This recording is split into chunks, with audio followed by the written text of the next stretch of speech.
এক দূরবর্তী জঙ্গলের ভেতরে আছে এক অদ্ভুত গ্রাম শ্মশানপুর।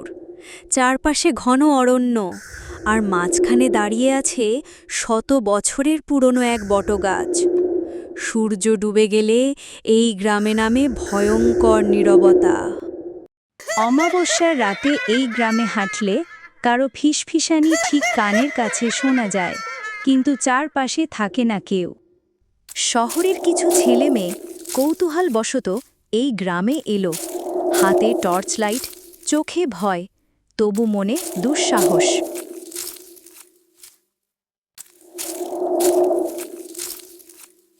সন্ধ্যা ঘনিয়ে আসছে, প্যাঁচার ডাক, শিয়ালের ডাক শোনা যাচ্ছে দূর থেকে। তবুও তারা এক বুক সাহস নিয়ে সামনে এগোতে লাগলো।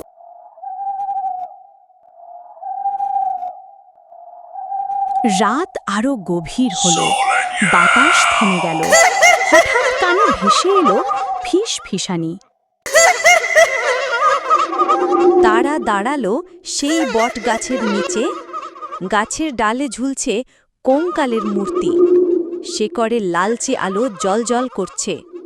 মুহূর্তের জন্য দেখা গেল ছায়ামূর্তি।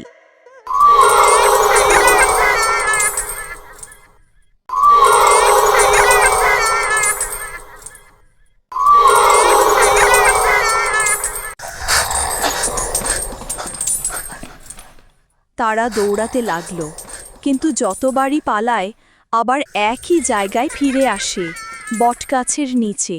শেষে তারা সেখান থেকে কোনো মতে পালিয়ে যায়।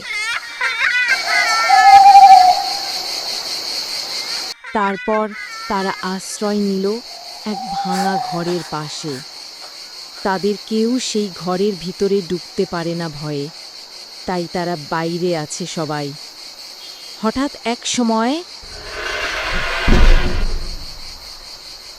তারা বুকে অনেক সাহস নিয়ে ঢুকে পড়ল সেই বাড়ির ভেতরে।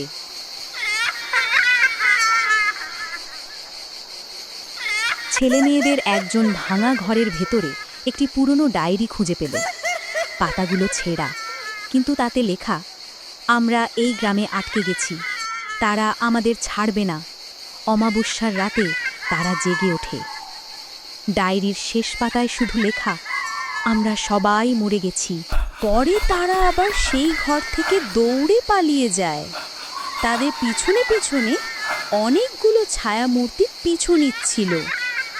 তারা কোনো মতে একটি শুকনো কুয়োর কাছে পৌঁছে যায়। গল্পটি এখানেই অসমাপ্ত থেকে যায়। যদি দ্বিতীয় পর্ব দেখতে চান তাহলে কমেন্ট করবেন, আমি দ্বিতীয় পর্ব নিয়ে আসার চেষ্টা করব। যদি ভিডিওটি একটু হলেও ভালো লেগে থাকে তাহলে লাইক আর সাবস্ক্রাইব করে পাশে থাকবেন।